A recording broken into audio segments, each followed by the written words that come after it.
Hello, Victorians. Today we are playing as the Ottoman Empire. I think after our Greek episode, it's only becoming for us to try Greece's only neighbor, the Ottomans. It's a very interesting country to play, has a lot of its own challenges and adventures. Ottoman Empire was a very important, arguably the most important nation to play in the other game from Paradox Interactive, Europa Universalis, and plays a central role despite usually deemed as an Asian country, played a central role in the history of Europe. And in this game, we will. I mean, Ottoman doesn't have any nation to form, um, but we will try to finish the Tanzimut in the first part of this game. Let's start with the politics. In 1836, the Ottoman Empire was ruled by this Sultan, Muhammad. Muhammad was a reformer. Here, he is listed as part of the intelligentsia group. He has a moderate ideology, and is neutral in his age of 50. In 3 years' time, in reality, in history, in 3 years' time, he would have died, leaving the throne to his heir here, um, Abdul Mahid, Abdul Masih Osman. Um, I think Abdul Masih means pray the Holy One or something like that. Muhammad means I think serve praiseworthy. I think that's what Muhammad means. So anyway, Muhammad was a reformer. He started what would later be known as the Tanzimat. So in this time, Ottoman was known as the sick man of Europe. So faced a lot of crises, as we will see. And unless they successfully finish a reform, they will continue to suffer from those nerves. For the time being, they're suffering from being called the sick man of Europe. Although in history they were, you know, probably the most powerful country in Europe, posing a constant threat to Central Europe and Southeast Europe. So for us to finish the Tanzimat, we need to finish four of these missions. Including reclaim Asia, Syria, urbanization, education reform, suppress separatism, army modernization, and bureaucratic reform. We don't have to finish all of them, we just only have to finish four of them. Some of these are easier to complete than the others. So, for example, suppress separatism, needs to be there needs to be 15 years when there is no secession from Ottoman Empire, which usually you don't have to do anything. It just as time transpires, it just naturally happens. Urbanization is kind of difficult to finish in time because I think you only have 20 years time. Army modernization is relatively easy, uh, bureaucratic, relatively easy. But the easiest of them all is to reclaim Syria. Syria has been lost to the tyrant of Egypt who stole his dominion from our rightful head. We must reclaim it. So for Ottoman Empire to reclaim this part, it's bigger than the Syria as we know it, but we need to reclaim all this way into the Sinai Peninsula for us to finish this. And once we finish this, and that will give us another war claim against Egypt proper, this part, upper, lower, middle Egypt, which also counts, I think, as Tanzania. So this is relatively easy, and the Ottoman, mostly because the Ottoman Empire still has a relatively strong army back then. So they're suffering a 33% prestige nerf, uh, but otherwise, it still has, I think, one of the biggest army in Europe, has the third. biggest navy in Mediterranean Sea after only France and Britain. Um, so Muhammad, he started a series of reforms economically, politically, regarding military, regarding religious matters. Um, and when he died, in reality, 3 years later, these reforms would be carried on by his son and heir, Abdul Masih. Um, Historians these days have a mixed view on how successful those reforms are, but it was a very important uh, dominating theme of the social economical development of the Ottoman Empire back then. And in terms of government, because the Sultan himself was an intelligentsia, so we have two interest groups. We have landowners, local governors, they call it local governors. Uh, in, in Ottoman Empire, they call them Jesus, and the prime minister of the Ottoman Empire would be called Grand Vizier. Jesus, Um, and you have the intelligentsia who are not happy. And the landowners are represented by this guy, Muhammad Amin Rauf Pasha, who in reality was also a reformer, was a key figure, one of the key figures of Tanzimut. And the intelligentsia were represented by this guy, Mustafa Rashid Pasha. Um, yeah, I think they're both historical characters, and they're both reformers actually.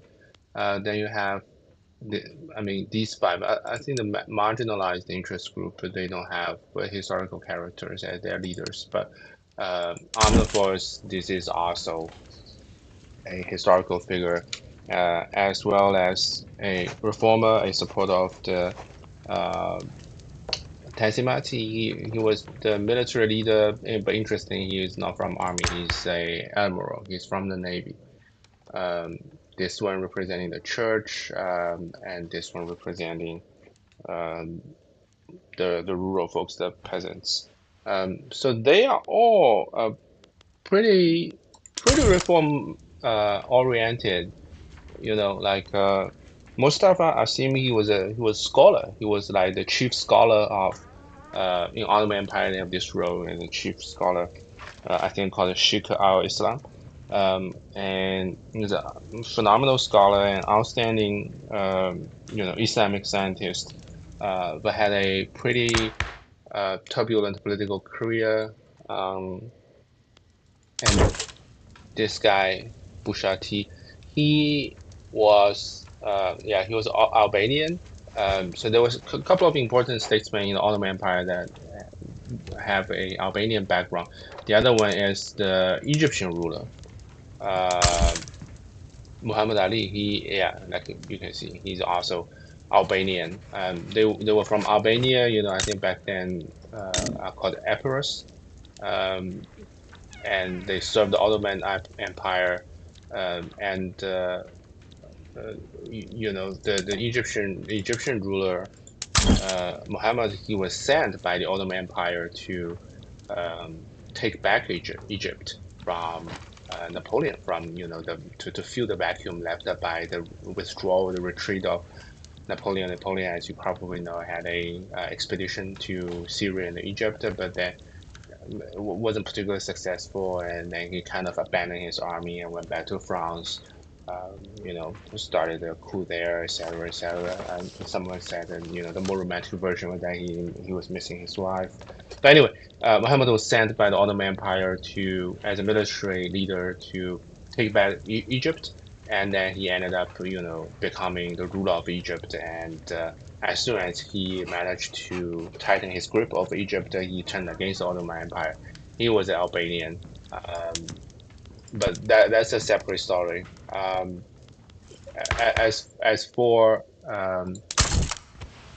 As for the Ottomans, yeah. So these people are all pretty much reform oriented. They're pretty cool people. I mean, although in this game, I think they probably not all of them would support all the Tanzimat, changes like the bureaucracy. bureaucratic reform, etc. But in reality, these people, the elite, Ottoman government, statesmen, etc., uh, they have they have a consensus that the country needs a lot of reform to, continue continue thriving, continue surviving in Europe. Um, let's see. These are like all pretty interesting figures. I mean, they give them a lot of uh, characteristics. Um, but we won't go through them all one by one. Tanzimut is in reality, like I mentioned earlier, was a achieved mixed results. Of course, the liberals thought it was too conservative, and the conservatives thought it was too liberal. Let's look at our fiscal situation. We have reasonably healthy. Um, we're going to again increase our tax. We're going to increase our tax to as far as we can afford. We're going to change our the construction method to iron frame. Um, we'll see if we need to levy some tax on consumption. Maybe not. We certainly can levy some tax on the luxury goods. I would think the upper strata were having a pretty good time. Whereas, yeah, the poor people were destitute and struggling with 5.4. The middle class actually were doing quite well. They have a 18 standard of life. So we'll probably come back to levy some more taxes, but for the time being, we also have some. For the time being, we'll leave it as is. We have some bureaucracy deficits in some key states, Ankara, Albania, Thessaly, which if you have seen our Greek episode, you know that Greece laid a claim to it. Southern Serbia, so they don't have very effective bureaucratic administration, which leads to a lot of tax leakage, and we'll try to address that. Uh, in terms of um, in terms of our production method, we there's something we can do. We can bump them up to make some more money. We're gonna go for the most advanced production methodology method. I think tool, as long as it doesn't lead to a shortage of any goods. Um, yeah, making single crop, butchering tools. Do we have enough tools to go by? Yeah. Auto production, prioritize, go for hardware production, and we don't have enough clips, so we leave the fishing wharves as where they are. Development, I think only Cyprus is in Anchorage, which is probably fine. So Cyprus, as you probably know, they currently, the northern tip of it was run by a, Turkish republic that's affiliated with the current Turkey. And the southern part, the bigger part, was run by a Greek um, republic, Greek administration. So Cyprus is not suffering from any infrastructure deficit, so we leave the Anchorage as it is. Um, construction, we will start building some more construction sectors, maybe in Ankara, build 3 there. Um, then let's take a look at our goods. We have a shortage of coffee, sugar, clippers, clothes, and food. But in terms of our industrialization effort, we have a serious shortage of tools and coal. Maybe we will start with tools. We build some tools here. We will need to build irons. We want to build the irons in, I think, ideally in one state that has both iron and coal. We have Albania, Trabzon, Erzurum, Eastern Thrace, Bosnia, Northern Skopje, Western Thrace, and something like that. Yeah, it didn't work that way. So we have to probably start here. I'd rather build it in Anatolia, because likely we'll run into some troubles with Austria. We'll talk about that a little bit more in the diplomatic section. So this is probably maybe Northern Thrace, maybe Eastern Thrace. Yeah, maybe Eastern Thrace, and then actually maybe I can. No, I can't. This is what we'll do. Military will have a very large army, probably more than we need. Um, but we leave them as is because we will need them very, very quickly to claim back Syria from Egypt. Diplomacy, now this is where things becomes interesting. Ottoman Empire faced a very hostile, I would say, diplomatic situation in 1836. There is, of course, Greece. Um, that very recently won independence from the Ottoman, naturally on a very bad term with the Ottoman Empire. And then you have Egypt, which uh, used to be a subject of the Ottoman Empire, but they had a war with the Ottomans, I think, not many years ago. Um, and now they have full autonomy and on pretty bad terms with the Ottomans. So basically, Muhammad of Egypt was sent by the Ottoman Empire to crush the independence revolt in Greece, which he kind of did until Great Britain, France, and Russia intervened. But he kind of did an okay job in Greece, crushing the local revolts. Um, and then he wanted a reward for this. Then went into trouble with the Ottomans, because he wants Syria as a reward for himself, for Egypt, and then they went to war over it, uh, which Ottoman subsequently lost, and Egypt became a fully autonomous country, um, and they would go to war again over Syria. In history, they will go to war. There will be a second Egyptian Ottoman war for the control of Syria, and the Ottomans would win that war. But yeah, these two are probably on the worst terms with the Ottoman. And then I mean, Tripolitania, which is the current Libya, is a subject of the Ottomans, is a puppet, and on good terms with the Ottomans. Um, Tunis is also, I think, is a protectorate of the Ottomans. So they're on good terms with the Ottomans. And in history, um, the influence sphere of the Ottomans stopped here. And this part, which is the current Algeria, used to be a subject of the Ottomans, but they won their independence and became autonomous very early. And in 1836, Algeria have broken down to three separate states. Mascara, you have Constantine, and then you have Atabas. Constantine is on relatively good terms with the Ottoman. Um, let's see what their culture is. Uh, it's actually not a Turkish culture, but they are of the same religion, so that's why they're on good terms with the Ottomans. But France would soon start a diplomatic play to turn Constantine into uh, its subject protectorate. So we'll see how it goes.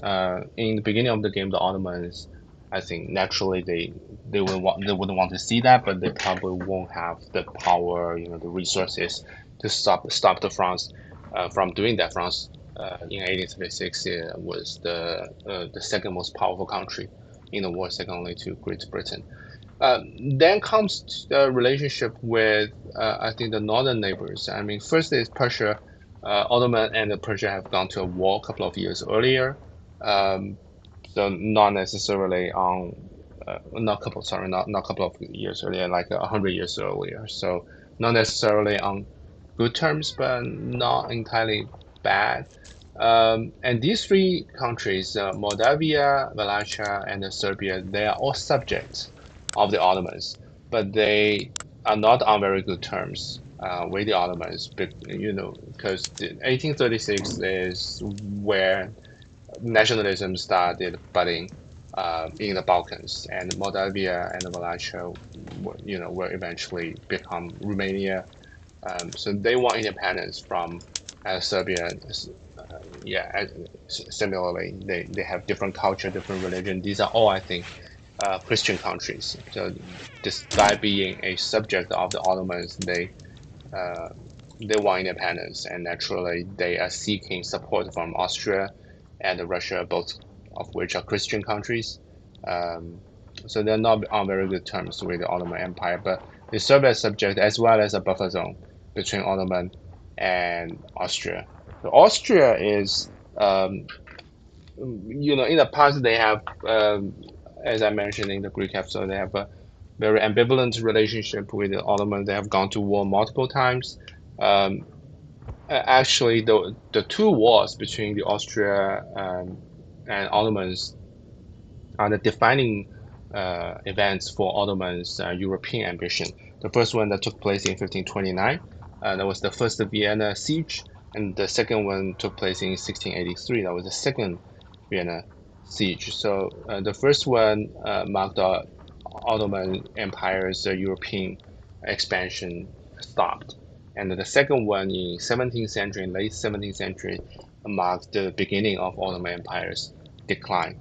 Um, Austria would go to war for a couple of more times with the Ottomans since the 1683 war. They would team up with Russia in one of the Russo-Turkish wars. Um, and finally, those two countries will go to war again in 1789, the year that the revolution started in France. That would be the last time Austria and the Ottomans saw each other in a war. So by 1836, there had been 50 years that the two countries have been um, on a peaceful terms. And eventually, Ottomans would ally with Austria and the German Empire in World War One, and therefore they are called the Central Powers. As you can see, they control the central part of Europe. So Austria is on a poor terms, but not as bad as like Egypt or Greece. Then you have France, which it should be on a pretty good terms with. In reality, it should be on pretty, should have been on pretty good terms. So France was actually the first country to start to establish a permanent embassy in Istanbul. The first European Western country, and in 15. The embassy was established in 1530s as a result of the alliance between France and the Ottoman. So which, as you can imagine, generated quite a lot of controversy. So the king of France back then, Francis the First, he was facing pressure from Holy Roman Empire, the Bourbon dynasty that controlled both, the Holy Roman Empire and Spain, and put pressure on France. He initially tried to secure an alliance with King of England, Henry VIII, another very interesting historical figure. They had a very famous meeting, I think, uh, but it didn't go particularly well because at that meeting between the two kings, they were stupid enough to organize a wrestling competition between Henry VIII and Francis the First. The two alpha males. So because he couldn't secure a alliance from Great Britain, he turned to the Ottomans, Suleiman the Magnificent, and entered into a alliance quite unthinkable and frowned upon by the Christian world. Um, but so they had this alliance going, I think, for 250 years, more or less, and one of the longest running alliance in human history. But in 1836, France I mean, France was always concerned about its trading interest in the Mediterranean Sea, and the Ottomans sponsored a lot of privateering activities, along this part of Maghreb, and France was not particularly happy with it. So there was tension rising, and also Ottomans sponsored some of the slave raiding, slave trade from this part as well, the Barbary slave trade. We'll talk about the slave business in Ottoman Empire later because one of the things we have to reform as well. So France was on cold relations with the Ottomans, but not entirely hostile. And Great Britain, similarly, they have a lot of trading interest in the Mediterranean Sea. They import a lot of stuff from the Ottoman Empire, with which, as you can see, controlled the trading route, despite the Great Discovery. Um, but less, I mean, France is a much bigger trading partner of the Ottomans in the 1830s.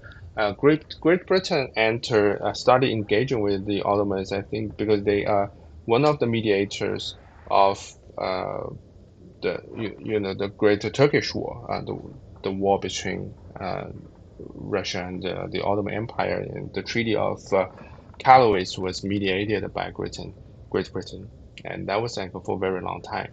The diplomatic role that Great Britain played. They got some trading privileges along with France and the Dutch, which again here is put on like poor relations with the Ottomans. And these three countries are like very large trading partners of the Ottomans. They got what they call capitulation from the Ottomans, which is like a trading rights and some extraterritorial territorial judicial rights from the Ottomans. Despite what the name suggests, it's mostly what the Byzantine Empire granted the Western world. And when the Ottomans took the Constantinople and took over the trading business from the Byzantine, that's what they granted the Western countries.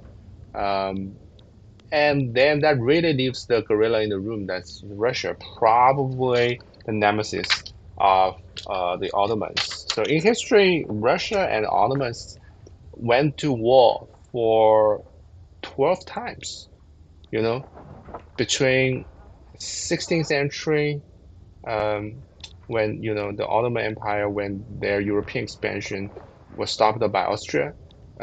Naturally, as you can see, they already control, in 16th century, they already control North Africa, as well as Middle East.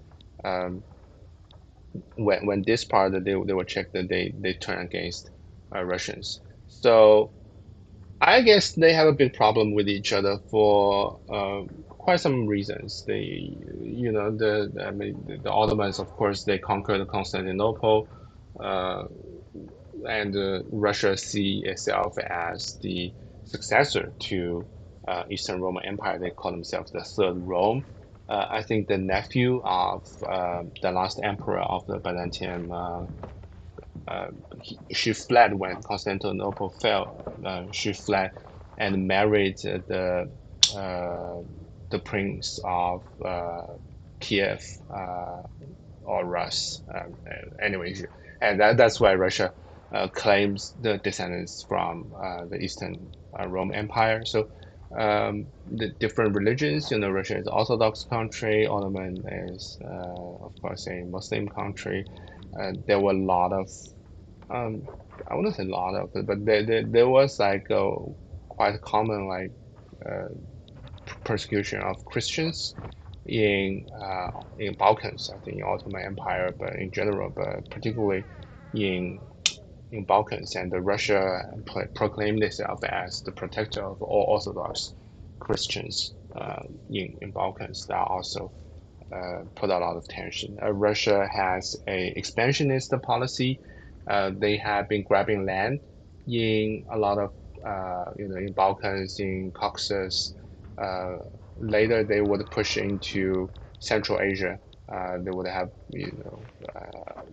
they were run into problem with Great Britain as a result of their Central Asia expansion. But back then, their expansion ran into problems with turned into problems with the Ottomans. Um, And Ottomans, one last thing is that they did a lot of slave raiding, slave trade, yeah, around the Black Sea area. Basically, the Ottomans would sponsor those Muslim subjects, usually the uh, those countries that used to serve as subjects of the Mongolians when Mongol invasion happened. And the Ottomans, when they took over, and then when the Mongolians retreated, they would take over the suzerainty over those countries, and the Ottomans would sponsor those slave raiding into the northern part of the Black Sea. Uh, and basically, though, they will go to this part and sometimes as far as Baltic Sea and just capture human beings and enslave them. Ottoman had a massive slave trade. I think there were some statistics that in 400 years' time, there were like 3 million Russian, I mean, not necessarily Russia back then, but people, Christian, Caucasian people from this part that were captured and then subsequently enslaved by the Ottomans. Imagine, the hatred breeding from that kind of relation. So Russia, as Ottomans, the biggest, almost implacable enemy in 1836. They have gone into quite a lot of wars already. At that time, I think they probably have done like 9 or 10 wars. And after 1836, they would go to war again. In most famously the Crimean War, when the Ottoman Empire actually backed up by France and Great Britain, and I think either the two Sicilies or Venetia. No, there was no Venetia anymore, but two Sicilies or maybe the Piedmont, Savoy, won a victory over the Russians, which uh, which shows that the Ottoman Empire at that time was already serving as defender of Europe against Russian expansion. So that's the diplomacy.